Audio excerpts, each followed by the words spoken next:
Okay, kita cuba nak test continuity. Kabel spark plug baru beli.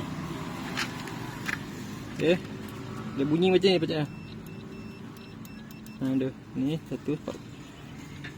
Kabel spark plug.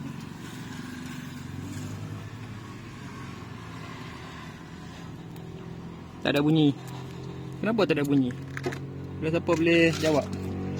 Ya, ada 4 kabel ni. Ini satu.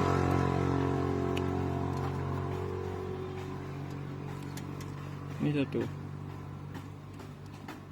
Tak bunyi juga. Siapa tak bunyi? Siapa boleh jawab? Dah stop.